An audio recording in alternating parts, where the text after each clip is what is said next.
There is something very important kukhona into ebalekile to a person kumuntu who will deliver a speech, ozodlulisa inkulumo of which it's to greet people, okubingelela abantu people who will be listening to that speech. abantu abazobelalela leyo nkulumo. So with all due respect, Ngenhlonipho enkulu I would like to greet everyone, thanda ukubingelela wonke umuntu everyone who will be listening to this speech. wonke umuntu uzobelalela le nkulumo. I greet you all. Nginibingelela nonke. This is Mthulephi Morrison Spear. Lona Mthulephi Morrison Spear. Going hand in hand with Thokozani Langelihle Mdlalosa. Ukuhamba ngesandla ukubambisana noThokozani. He is my interpreter. Ungutolika wami. So our speech today inkulumo yethu namhlanje will be based on explaining who God is. Izogxila ukuchazeni ukuthi uNkulunkulu ngubani. And also I will explain things that are existing in the world. Ngizophinde ngichaze izinto ezigcinekile emhlabeni.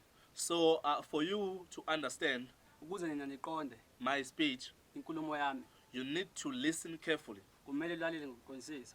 So I can say God is not just an owner. Ngingathi uNkulunkulu akasiye nje umongameli. He is not only a maker, akasiye nje umenzi, but he is a creator. Ungumdali. There is a difference between a maker and a creator. Kunomehluko phakathi komenzi nomdali.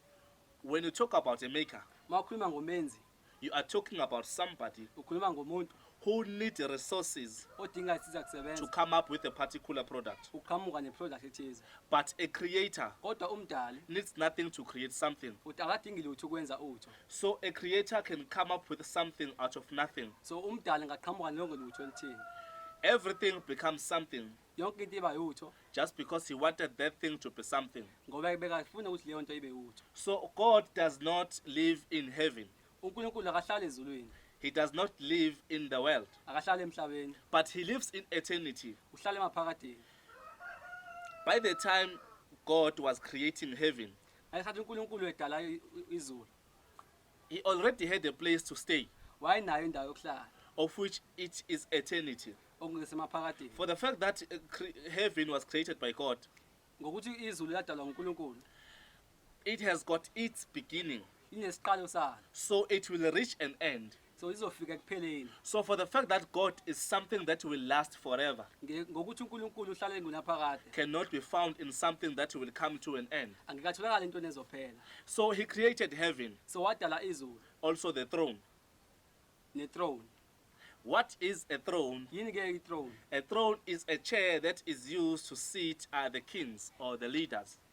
Ithrone isihlalo esisetshenziswa ukuhlala abaphathi noma amakhosi. So after God creating heaven, Ngesikhathi uNkulunkulu edala izulu, he created the throne, wadala isihlalo sobukhosi, also the heavens, nezulu, and also an angels. nezingelosi. So he came down to the world. Wehla emhlabeni. The Bible says iBhayibheli he lithi also created the world, wadala nomhlaba also the surrounding, nazo zonke izinto ezikhona, including trees, animals, and so on and so on. nezihlahla nokunye nokunye.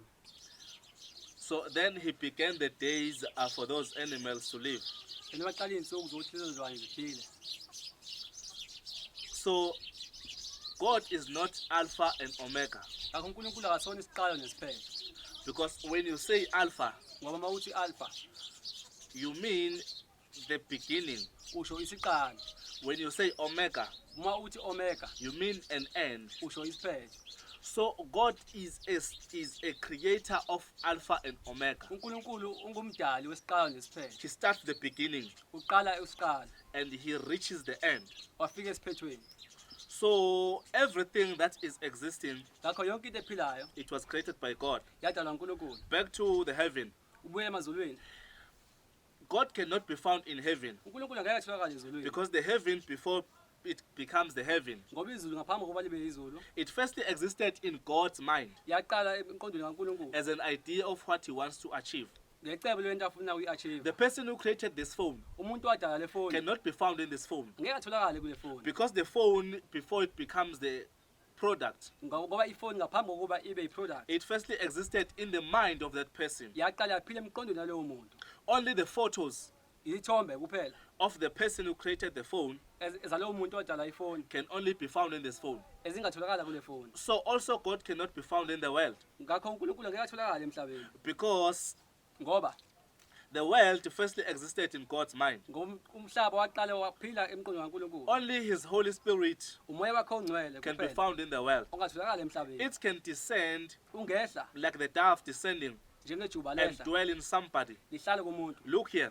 Buka la. Let me put it in this way. Make ngibeke ngale ndlela. I am me.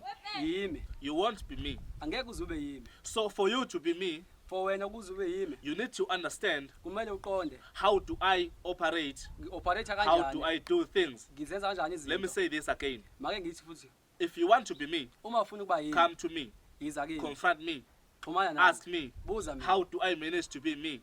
Manage kanjani ukuba yimi. Because for the fact that I managed to be me, Ngoba ngikwazi ukunage ukuba yimi. it doesn't mean that I chose to be me. Akusho ukuthi ngakhetha It's ukuba God yimi. who created me. uNkulunkulu wadala uNkulunkulu So wadala. you better take me Ungcono uthathe mina while I'm still available. mangisatholakala. Because after me, Ngoba there will be no other me. ngeke So I can proudly say that I am me. ngingasho The Bible says in Matthew, in Matthew Matthew 3 chapter Matthew chapter 3 verse 22. isahluko sesithathu verse 22 The Bible says there, iBhayibheli lithi lapho because before I go deep, ngaphambi kokuba ngingene we ngijule need to know the difference between a verse and the word of God. kumele sazi ivesi umehluko phakathi kwevesi When you talk of the verse, mawukhuluma ngevesi you are talking about the line ukhuluma ngolayini that was written by somebody owabhalwa ngumuntu who had a revelation about God. owaba nesambulo ngoNkulunkulu. But when you talk about the word of God, Mawukhuluma ngezwi you are kaNkulunkulu talking about what did God say to a person. ukhuluma ukuthi uNkulunkulu wathini kumuntu. If you are a believer, Uma ngabe ungumkholo but you don't believe to the prophets, kodwa ukholelwa kuziprofeto you will be a poor spiritual believer. uyoba ngumkholwa ophuwa Because God deposited our success in the prophets. ngoba uNkulunkulu wasibeka isiprofeto zethu kuba profethi. So the Bible says, iBhayibheli lithi after Jesus was baptized, emva uNkulunkulu uJesu sebhaphathisiwe he came out of the sea. waphuma olwandle He was going fast. wahamba ngokusheshsha He lifted up his head waphakamisa ikhanda lakhe phezulu and he saw heavens. wabona amazulu Heavens were opened for him. evulekela yena He saw the Holy Spirit wabona umoya ongcwele descending like the dove descends, wehla njengejuba lehla and it entered him. langena kuye For the fact that Holy Spirit ngokuthi umoya ongcwele was able to enter in Jesus, wakwazi ukungena kuJesu it can also enter in me. ungangena futhi It nakimi can also stay in you. ungangena futhi nakuwe. So Ngakho ke for me to conclude this, ukuze mina ngiphothule lokhu let me tell you something like this. ake ngikutshele lokhu kanje. Now you know that God does not live in heaven Manje- and also in the world. Usimanje usuyazi ukuthi uNkulunkulu akahlala emhlabeni. You futhi know akahlale that God ezulwini. is not only a maker. Uyazi uNkulunkulu asiye futhi You umdali. know that God is a beginner of the beginning. Uyazi ukuthi uNkulunkulu ungumqali He is wesiqalo. a creator. Ungumdali.